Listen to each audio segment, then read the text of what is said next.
Can ethanol reduce our dependency on foreign oil until we can develop the perfect solution? Find out next on Full Disclosure.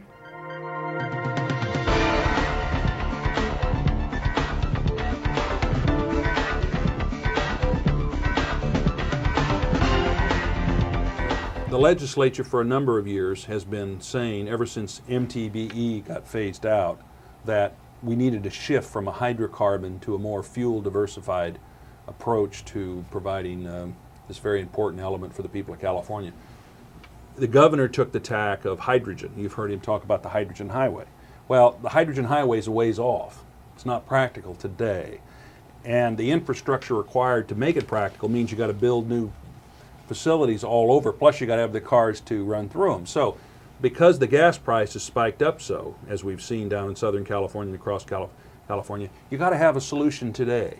One of the solutions is biofuels, ethanol, energy independence, make the fuel in the state, generate the jobs and the taxes here, and the governor tied in with the legislature who has said let's reduce hydrocarbon by 20%.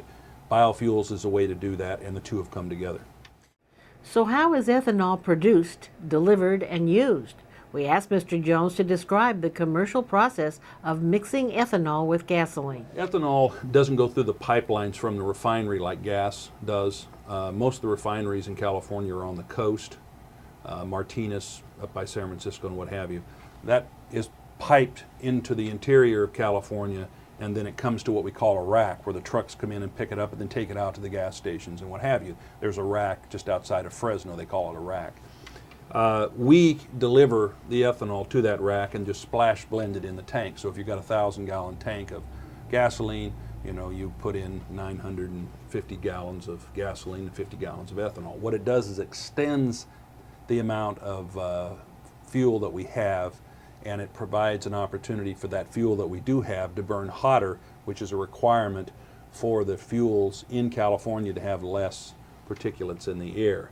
So distribution, we move it with truck. We don't move it through the same pipeline, but we build the refineries, the biorefineries, if you will, in the rural areas near the places that are really hard to get to deliver ethanol. For example, the Central Valley.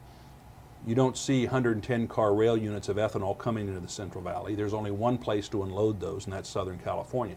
Then you have to truck it up to other places around California. Well, we are building refineries in those areas so that the transportation differentiation is very small.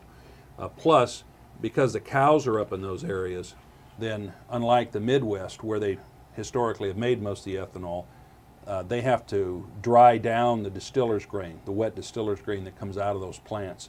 It's a wet 65% moisture grain product. It's as a byproduct of making ethanol out of corn. They have to dry that back down. They don't have the cows, and then they ship the dry product to us in California to feed to our cows.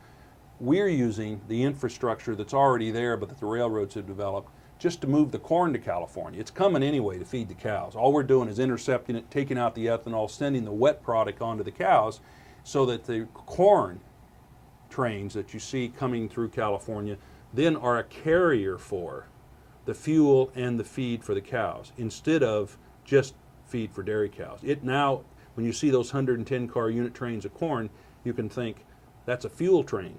That's not just a feed train. And that's the difference, that today we have that infrastructure where 30 years ago we didn't have it. We ask him, as a former public official, how government and politics could hinder or help progress in weaning ourselves from fossil fuels. Oftentimes it's the focus. And it's not that government seeks to change the course, but when there are so many issues out there, they're all striving to be number one and get the attention of the decision makers. Oftentimes it's the issue that happens to be the hottest at the moment, like $3.50 gasoline is pretty hot right now. Immigration is hot right now. So people are forced to focus on those issues because the public will not let them do anything else. But if gas goes to $2.50, all of a sudden that issue's kind of moved off the table, dropped down, moved over to the bureaucracy, and the decision makers have to move on to the next crisis. Crisis management is one of the ways in which you would lose focus on this. If I don't want to see a crisis on fuel, I didn't want to see a crisis on electricity. But you have to keep this issue in the forefront of the decision maker's mind in order to keep the attention on it long enough to give it the time it deserves to come up with a solution that's not short term. So I guess to answer your question, it would be having this issue not become a household name, like what happened in the latter part of the early part of the 80s when you didn't see any more fuel lines at the gas station. All of a sudden, well, maybe this isn't as big a problem, we'll move on to the next crisis. We can't do that this time. The fundamentals are not in our favor. Oil is becoming less available. Unless we want to be paying $75, $80 a barrel forever, which will dramatically impact not just our balance of payments but our security, we have to stay the course this time. And I honestly think that government will do that because I think they know what's at risk.